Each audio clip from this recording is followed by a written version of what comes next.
Hello mga kagala, ngayon ipapakita ko sa inyo yung isang reason kung bakit bumili tayo ng minivan. So nagagamit natin siya for camping. Ngayon nandito po tayo sa bayan ng San Vicente. Andito kami mismo sa Long Beach ng San Vicente. Itong nakita nyo na beach dyan sa harap. Yan po yung Long Beach, umabot siya ng 14.7 kilometers.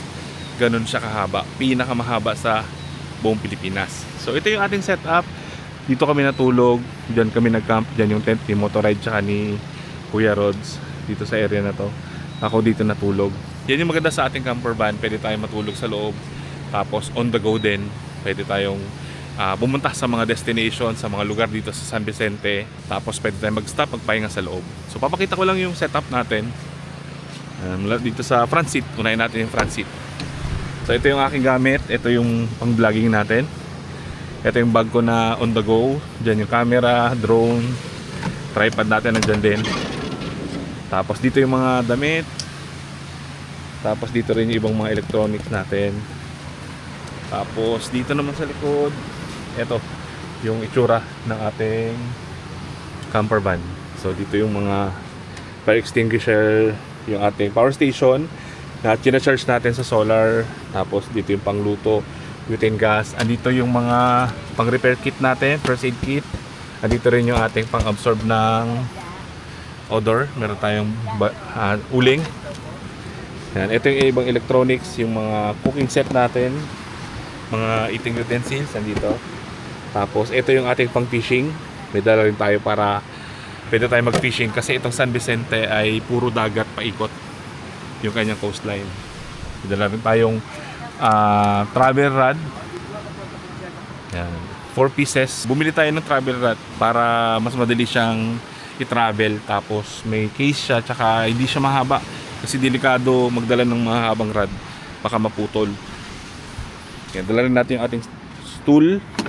Ating table dala rin natin. So ito yung higaan ko. Yan, hindi ko na siya nililigpit. Tinutupi ko lang yung mga kumot para anytime, anywhere. Kung kailan ko gusto magpahinga, pwede. Ipapark ko lang sa malilim, pwede tayo makapagpahinga. So ito yung gamit ko na electric fan. Nakabili ako ng isang electric fan na may malaking battery, 100,000 mAh. So yun, umaabot na siya ng magdamag. Dati kasi nabili natin online, 2.5 hours lang. So madali siyang malubat. So dyan yung mga tent, bidala rin tayo para just in case na gusto natin matulog sa labas. Ready rin sleeping bag, may water jug din tayo. Ito yung mga extra damit. Ito yung mga marurumi pala. Ito yung mga malilinis. Tapos dito naman sa driver seat, ayan, nilagay ko ba na dito yung susuotin ko ngayon. After maligo, yan yung susuotin natin. Medyo pawisan kami kasi tumulong kami kanina. Isang klase ng pangingisda dito sa Long Beach, yung tinatawag nilang salap. Naglalatag ng lambat tapos hihilain ng mga tao papunta dito sa Pampang. Yan. Tapos yung mga mahuling isda, naghahati-hati yung mga tumulong para siyang bayanihan.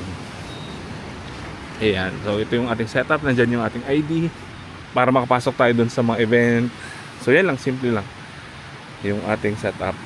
Tapos hindi ko na siya ipapakustomize na fix para magamit ko yung sasakyan pang daily driver, pang family, kung maraming gustong sumakay, kasi itataas ko lang yung ibabalik ko yung upuan.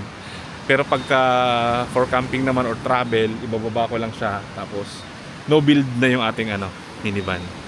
So mas tipid, hindi ka nagagastos kasi medyo mahal din magpa-customize ng camper van. So mas para sa akin okay na rin yung ganito, yung na no build na camper van.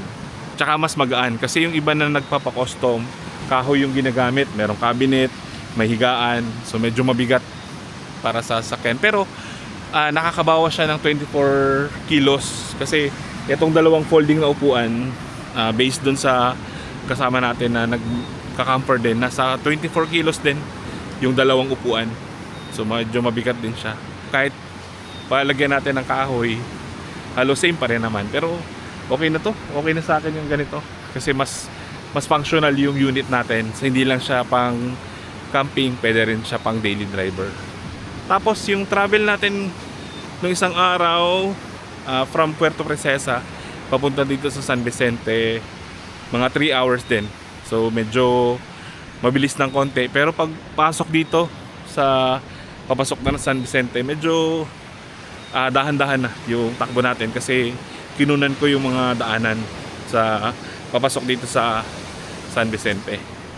Ayan. So medyo mabilis kasi nagmamadali tayo nung nakaraan papunta dito dahil hinahabol natin yung yung office ng tourism para sa ating ID. Yan. So nakaalis tayo ng Puerto mga before 2. Nakarating tayo dito mga before 5. So almost 3 hours din. Pero hindi na ako nag-stop along the way tulad ng kadalasan na ginagawa ko na maraming stopover kasi may hinahabol na oras. Yan. Kasi dati po pag nagbabiyahe ako, marami ako hinintuan eh. May mga coffee shop, kainan, kaya relax yung biyahe. Pero yung papunta natin dito, medyo mabilis. And doon ko lang din nasubukan na patakbuhin siya ng ganun kabilis. Nag-average tayo ng 70 to 90 km per hour. So mabilis na yun para sa akin tsaka sa ating minivan. So dapat nga hinahinay lang yung biyahe kasi nga hindi talaga siya pang waswasan. Pero kung bilis lang din yung pag-usapan, kayang-kaya ng ating minivan. Tapos yung fuel consumption based sa last na pag-estimate ko ng gasoline, nasa 14 km per liter siya. Hindi ko lang siya na-try ng dire-diretso kung mas tipid. Yan. Pero may mga unit na ganito na mas tipid. So kung bibili kayo, hanapin nyo yung DA17.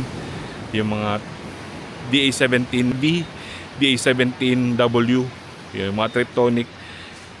Sabi nila umabot daw ng 18 to 20 plus 22 km per liter. Pero sa atin 14, okay na yun para sa akin kasi multifunctional yung ating unit. Yun nga, pwedeng daily driver at camper van. Pero pagdating sa lubak, medyo matagtag kasi ngayon suspension ng ganito, hindi siya tulad ng mga mamahalin na malambot yung kanyang suspension. Pero pwede siyang i-upgrade. Ang problema lang, gagastos kayo. So nasa sa inyo na yun. Kung gusto nyo ng mas comfort, maganda yung suspension, gagastosan siya. Tapos, ang ginawa ko pala dito, kaya mas lalong tumagtag, tinigasan ko pa yung gulong. So yung karga ko ay nasa 39. Yan. So yan yung natutunan ko para tumagal yung gulong. Patigasin mo siya para mas lumapat yung buong gulong, hindi siya tabingi yung kain. Ang disadvantage niya, matagtag kasi sobrang tigas ng gulong. Pero kung okay na sa inyo yung medyo bumpy yung travel, mas tipid sa gulong kasi matagal siya mapudpod.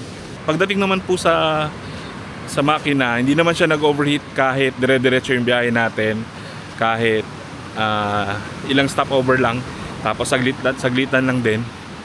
So ito po ay nasa, hindi ako sure ilalagay ko na lang dito kung ilang kilometers yung San Vicente papasok dito mula sa Puerto Princesa. Yan. So hindi siya nag-overheat. Okay yung ating unit, pwede siya pang long drive.